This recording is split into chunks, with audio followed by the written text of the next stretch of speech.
Hello everyone, welcome back to my channel. అందరూ బాగున్నారా అండి? సో ఈరోజైతే నేను సింపుల్గా ఫాస్ట్గా చేసుకునే ఒక సైడ్ డిష్ ఎగ్ వెల్లుల్లిపాయ కారం అయితే చేశాను. సో ఇదైతే పప్పు చారులోకి సైడ్ డిష్ కింద చాలా బాగుంటుంది. సో మరి ఇది ఎలా చేయాలో వీడియోలోకి వెళ్ళి తెలుసుకుందామా? సో పదండి వీడియోలోకి వెళ్ళిపోదాం.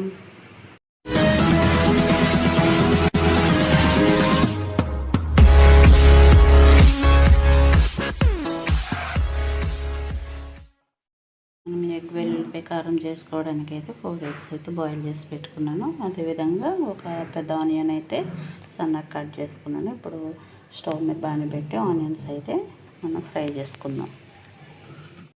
స్టవ్ మీద అయితే నేను గిన్నె పెట్టి ఆయిల్ అయితే వేసుకున్నాను. ఇందులో కొద్దిగా ఆవాలు, కొద్దిగా జీలకర్ర వేసుకొని సన్నగా కట్ చేసుకున్న ఆనియన్స్ కూడా ఫ్రై చేసేసుకోవాలి. ఇందులో కొద్దిగా కరివేపాకు వేసుకొని ఇవన్నీ కూడా మంచిగా ఫ్రై చేసుకోవాలి.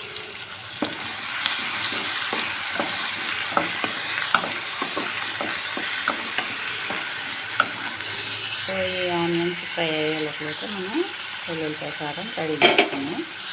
జార్ తీసుకొని అందులో కొన్ని వెల్లుల్లిపాయ రెబ్బలు, అంటే ఒక వెల్లుల్లిపాయ గడ్డ అయితే నేను కట్ చేసుకున్నా, అవి వేసుకోవాలి. అలాగే కర్రీకి సరిపడా కారం అయితే యాడ్ చేసుకోవాలి. ఇందులో నేనైతే ఒక 2 స్పూన్స్ వేస్తున్నా. అలాగే ఇందులో ఒక స్పూన్ ధనియా పౌడర్ కూడా యాడ్ చేసుకోవాలి. ఇప్పుడు ఇదంతా కూడా మిక్సీ పట్టుకుందాం. మిక్సీ ఆనియన్స్ కొంచెం ఫ్రై అయింది కదా, ఇందులో కొద్దిగా పసుపు అయితే యాడ్ చేసుకున్నాం.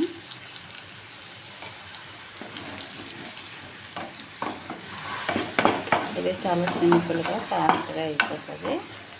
ఇది పప్పు చారు అట్లా చేసుకున్నప్పుడు సైడ్ డిష్ కింద యూజ్ అవుతుంది. కర్రీలా కాదు, సైడ్ డిష్కి పనికొస్తుంది అన్నమాట. అలాగే ఇప్పుడు ఇందులో టేస్ట్కి సరిపడా సాల్ట్ కూడా యాడ్ చేసుకోవాలి.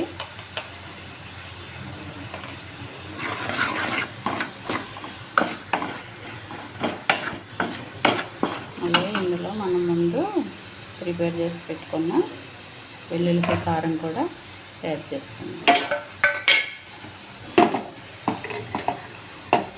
మిక్సీ పట్టు పెట్టుకున్నాం కదా, అది కూడా వేసేసుకోవాలి. ఈ కారం అంతా కూడా ఆనియన్స్ అంతటికి పట్టేటట్టు మంచిగా మిక్స్ చేసుకోవాలి.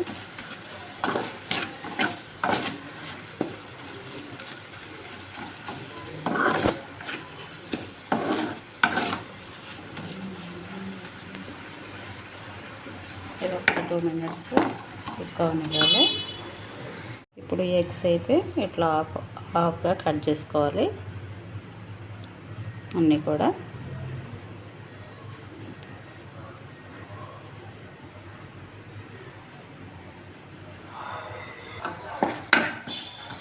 ఇప్పుడు ఇది ఫ్రై అయింది కదా, ఇందులో కొద్దిగా కొంచెం వాటర్ యాడ్ చేసుకున్నాం.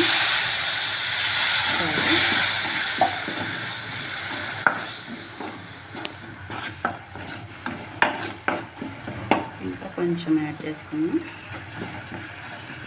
సరిపోతుంది వాటర్.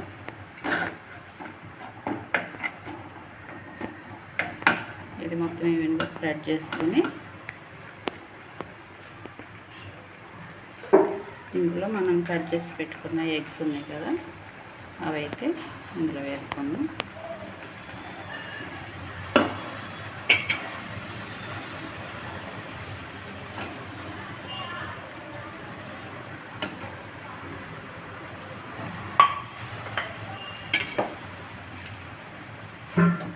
ఒకసారి అయితే కలుపుకుందాం.